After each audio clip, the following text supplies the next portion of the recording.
सा बहुपद का समझिए एक एक वर्डों को, ठीक है। पी मतलब क्या होता है? पॉलिनोमियल। पी मतलब पॉलिनोमियल अर्थात बहुपद। क्या लिखा है? बहुपद। किस रूप में? एक्स के रूप में। यहाँ एक्स भी हो सकता है, वाई भी हो सकता है, टी भी हो सकता है, कोई चर पद हो जाएगा। मतलब ये जो बहुपद लिखा है ये किस रूप में लिखा है? यक्स के रूप में, चर यक्स के रूप में, चर अचर। यहां पर एक चीज और दिया हुआ है, इसमें कहा गया पी एक्स बराबर a0 plus a1x plus a2x square plus a3x cube dot dot dot dot an x की घात n के प्रकार का फलन, के प्रकार का फलन जहां a0 a1 a2 dot dot dot an क्या है? वास्तविक संख्याएं हैं। क्या है? वास्तविक समझते हैं। वो परमीय भी हो सकता है, अपरमीय भी हो सकता है। वास्तविक मतलब यही होता है। अब मतलब a1 a0 a1 a2 a3 ये जो मान आएगा वो परमीय भी आ सकता है और अपरमीय। अब ये 0 a1 a2 a3 है क्या? इस यक्स के क्या है? गुणांक है। यक्स के गुणांक, एक्स स्क्वायर के गुणांक, एक्स क्यूब के क्या है? गुणांक है। ठीक है। और क्या है? an की वैल्यू कभी 0 के बराबर नहीं होगी। an की वैल्यू कभी 0 के बराबर नहीं होगी। यदि ये 0 वर्ग के बराबर हो गया तो बहुपद नहीं रह जाएगा। ठीक है। और n क्या है? एक ऋणात्मक पूर्णांक है। ऋणात्मक मतलब हो गया ऋण से हटकर, ऋण वाली पूर्णांक को छोड़ दिया जाए, ऋण वाला पूर्णांक को छोड़ दिया। पूर्णांक होना चाहिए। पूर्णांक मतलब बटे में क्या होना चाहिए? 1। जैसे 0 हो गया, 0 क्या है? पूर्णांक है। ऋण क्या ऋण संख्या है ये? नहीं, ये तो ना तो धनात्मक होता है ना तो ऋणात्मक। तो 0 लेना है। n का मान 0 भी हो सकता है। ऋणात्मक का मतलब हुआ n का मान 0 हो सकता है, 1 हो सकता है, 2 3 4 5 ये सभी संख्याएं। मतलब n की वैल्यू ये होंगी। ये सभी क्या है? पूर्णांक ही तो लिखे हैं। n की वैल्यू ये होंगी तभी वो क्या कहलाएगा? ऋणात्मक पूर्णांक कहलाएगा। 0 1 2 3 4 5 ये क्या है? ऋणात्मक पूर्णांक है। कहीं आपको लिख दिया गया 2/3 तो क्या ये ऋणात्मक पूर्णांक है? क्या ऋणात्मक? चलो ठीक है, धनात्मक है, लेकिन ये पूर्णांक है? हो ही नहीं सकता। पूर्णांक का मतलब बटे में 1 होना चाहिए। ठीक है। अंडर रूट लिखा है, अंडर रूट का मतलब होता है क्या? जैसे अंडर रूट x लिखा है, पूछ लिया क्या ये बहुपद है? बिल्कुल नहीं है। क्यों? क्योंकि इसकी रूट का मतलब होता है घात में 1/2। हमने कहा जो ये होना चाहिए, इसका घात होना चाहिए, घातांक जो होना चाहिए वो पूर्णांक होना चाहिए। क्या 1/2 पूर्णांक है? तो एक फ्रैक्शन है, एक भिन्न है कि नहीं? तो भिन्न वाली कभी भी संख्याएं कभी भी क्या नहीं हो सकती हैं? बहुपद नहीं हो सकती हैं। ये भी ध्यान रखना है। जैसे केवल ये संख्याएं, जैसे हम कुछ उदाहरण देते हैं। उदाहरण ये लिख ही चुके हैं आप लोग। उदाहरण क्या बहुपद है? बिल्कुल है, क्योंकि इसकी घात में क्या है? 1 है। 1 क्या है? ऋणात्मक पूर्णांक है। 1 क्या है? हम बोल दें कि x plus x square minus 3/4 x cube बोल दें। क्या बहुपद है? बिल्कुल बहुपद है। केवल आपको घातांक देखना है। इसके आगे तो ये वास्तविक संख्या लिखा है, परमेय संख्या है ना p/q ये वाली।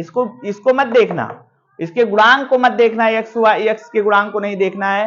क्या देखना है? इसकी घातों को देखना है। क्या देखना है? घाते देखो, पूर्णांक लिखा है, 1 यहाँ लिखा है, यहाँ 2 लिखा है, ये भी 3 भी क्या है? पूर्णांक लिखा है। तो ये क्या है? बहुपद है, क्योंकि n क्या है? ऋणात्मक पूर्णांक है। हम लिख दें केवल 10। 10 क्या है? कि ये भी बहुपद है, क्योंकि इसके गुणांक में 1 लिखा होगा और 1 को हम x की घात 0 लिख सकते हैं। किसी भी संख्या पर घात 0 का मान 1 होता है, तो 1 का 10 से गुणा करेंगे, 10 ही लिखा है। तो यहाँ पर देखो ऋणात्मक पूर्णांक 0 आया कि नहीं आया? तो ये भी क्या एक प्रकार का बहुपद है। लेकिन आपसे कहें क्या x + 1/x क्या बहुपद है? तो पहले बहुपद कब बताओगे? पहले सरल कर लोगे, उस रूप में लिख लोगे a0 प्लस a1x बटे में नहीं, पहले इसको सरल करोगे। तो ये देखिए x लिखा है, ये नीचे नहीं होना चाहिए, ऊपर ले जाओ। ये x की घात प्लस है, ऊपर जाएगा क्या होगा? माइनस होगा। यहां देखिए, यहां तो ठीक है ऋणात्मक पूर्णांक लिखा है कि नहीं लिखा है? मतलब 1 लिखा है, पूर्णांक लिखा है, लेकिन ये तो माइनस में लिखा है। माइनस में होगा, हमने कहा n क्या होना चाहिए? ऋणात्मक होना चाहिए, ऋण नहीं होना चाहिए। ऋण नहीं होनी चाहिए।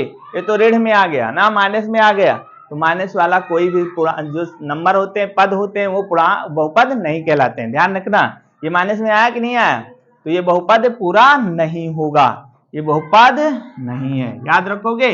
हम बोल दें अंडर रूट एक्स, चलिए 5/4 under root x minus 3/2 x, क्या ये क्या बहुपद है? नहीं है। क्यों? क्योंकि यहां पर देखिए 5/4 एक्स की घात क्या लिखा है, ये अंडर रूट का मतलब घात में 1/2। अब हमने कहा है घातांक हमेशा पूर्णांक होना चाहिए और भी ऋण में नहीं होना चाहिए, ये पूर्णांक होना चाहिए। ये तो घातांक में 1/2 आ गया, पूर्णांक कहाँ है? ये पूर्णांक है नहीं है, इसलिए बहुपद नहीं हो सकता है। ठीक है, क्लियर है बहुपद क्या है। अब देखिए ये एग्जाम्पल करके आप लोग पहले लिख लें, एग्जाम्पल 1 एग्जाम्पल 2 एग्जाम्पल, ये लिख देना ये बहुपद नहीं है। ठीक है, यहां लिख लेना बहुपद नहीं है। हेडिंग डाल लेंगे आप लोग बहुपद का मानक रूप, बहुपद का मानक रूप। आप लोग 9th में पढ़ के आए बहुपद का मानक रूप। बहुपद का मानक रूप क्या होता है, तो बहुपद की घातों को या तो आरोही क्रम में लिख दो या तो अवरोही क्रम में लिख दो, उस प्रकार की जो क्रम होगी वो क्या कहलाएगी, बहुपद के मानक रूप कहलाएगा। ठीक है, तो बहुपद के घातों को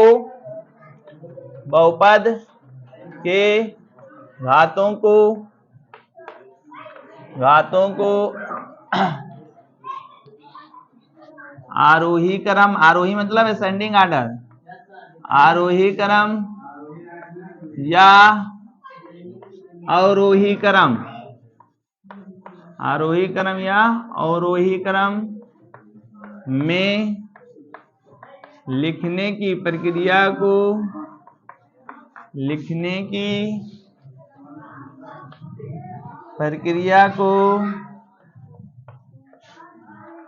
बहुपद का मानक रूप कहते हैं, बहुपद का मानक रूप कहते हैं, मानक रूप कहते हैं। एग्जाम्पल इसके लिए जैसे हम लिख दें, घातों को आरोही क्रम में लिखना है या अवरोही क्रम में, जैसे कोई एग्जाम्पल लेते हैं, जैसे हम लिखते हैं 2x minus 3x 5 plus 2/3 x square plus under root 2 x की घात 3। अब ये बहुपद दिया हुआ है और इसको हमें मानक रूप में लिखना है, +1 भी लिखा है मान लो, और मानक रूप में लिखना है तो या तो इसको आरोही क्रम में लिख दो या तो अवरोही क्रम में। तो हम किस में लिख दें, असेंडिंग या डिसेंडिंग ऑर्डर किसी में लिख दो। असेंडिंग मतलब होता है आरोही क्रम, डिसेंडिंग मतलब क्या होता है, अवरोही क्रम। तो आरोही क्रम में लिख देते हैं, इसी का उल्टा क्या हो जाएगा, अवरोही।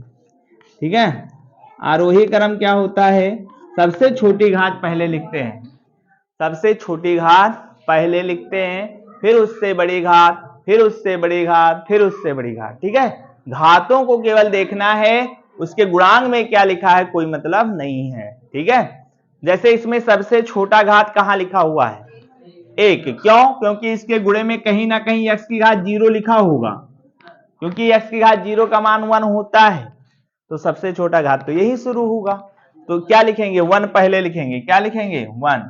ठीक है, अब इससे बड़ी घात x की घात 1 है कि नहीं, तो प्लस में है, ये 2x1 लिख लेंगे घात में। ठीक है, 1 लिखो या ना लिखो कोई बात नहीं है, प्लस में x स्क्वायर वाला लिखना है, क्या लिखना है, अब x स्क्वायर 1 के बाद 2, 2 के बाद 3 घात वाला यहां पर है कि नहीं, अंडर रूट 2x3, और उसके बाद 5 वाला है माइनस का 3x की घात 5। ठीक है, ये हो जाएगा आरोही क्रम, इसी का उल्टा लिख दो, हो जाएगा अवरोही क्रम, मतलब डिसेंडिंग ऑर्डर हो जाएगा। ठीक है, और इस बहुपद की घात पूछा जाए तो बहुपद की घात क्या होती है, जो सबसे बड़ी घात बहुपद की होती है वही बहुपद की क्या कहलाती है, घात कहलाती है। सबसे बड़ा घात इसमें क्या है, 5 है, वही बहुपद की क्या कहलाएगी, घात कहलाएगी।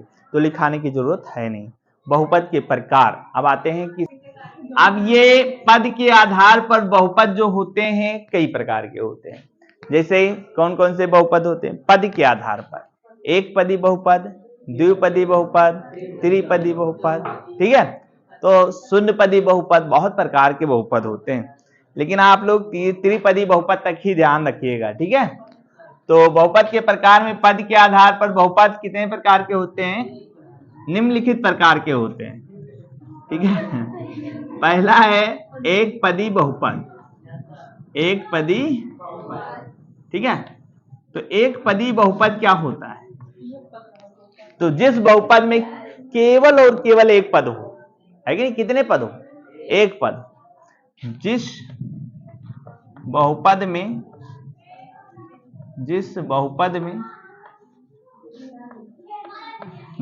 केवल और केवल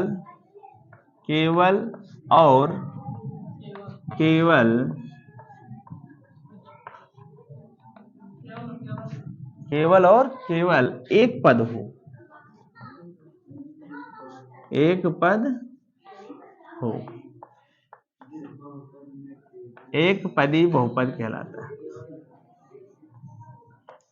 एक पदी बहुपद कहलाता है।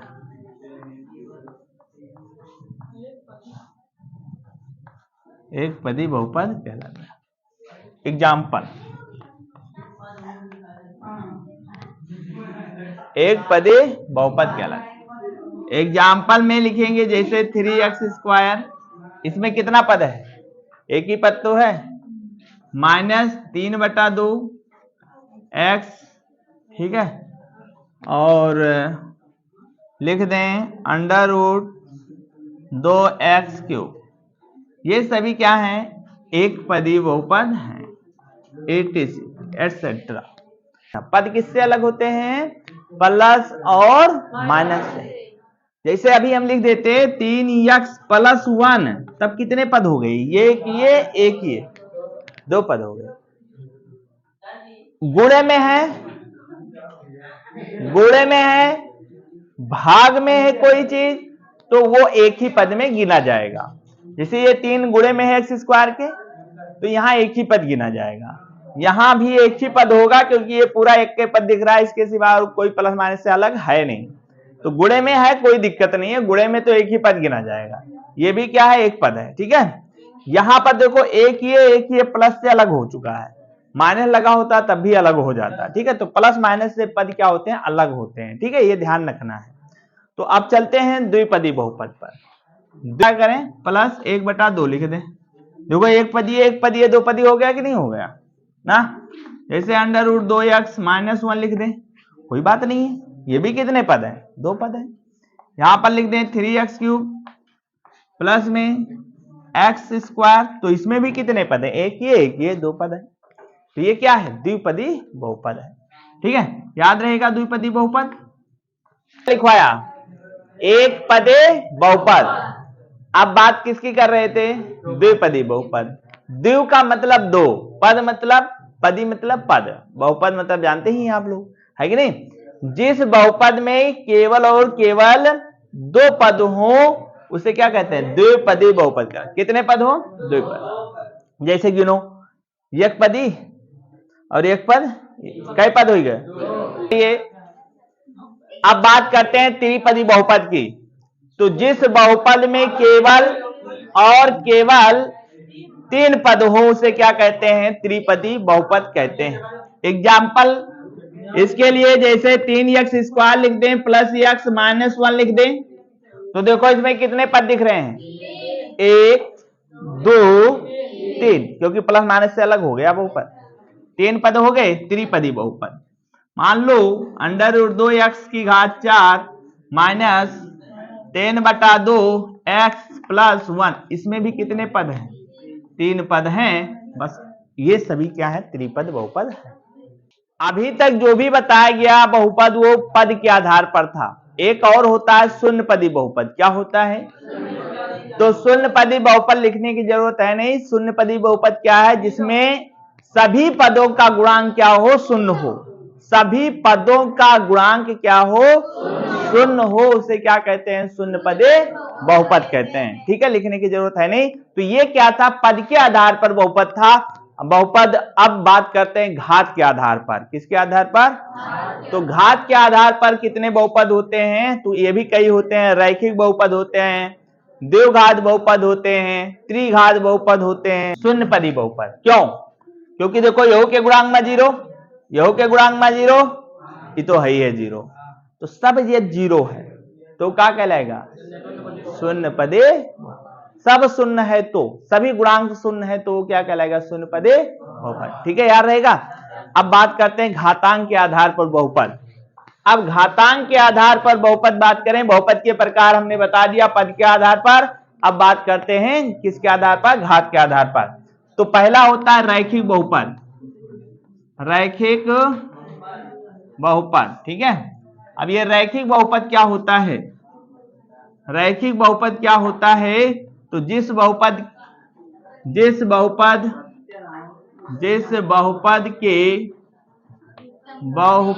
की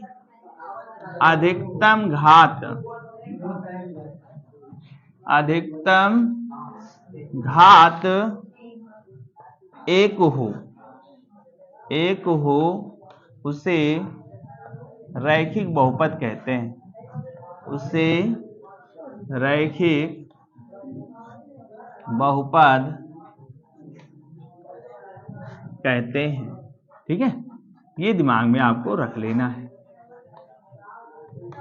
ठीक, एग्जाम्पल देखिए, जैसे हम लिख दें एग्जाम्पल में 2x + 1, तो ये क्या है, रैखिक बहुपद, क्योंकि अधिकतम घात इसकी क्या है, 1 है, इससे बड़ा घात है ही नहीं है कि नहीं।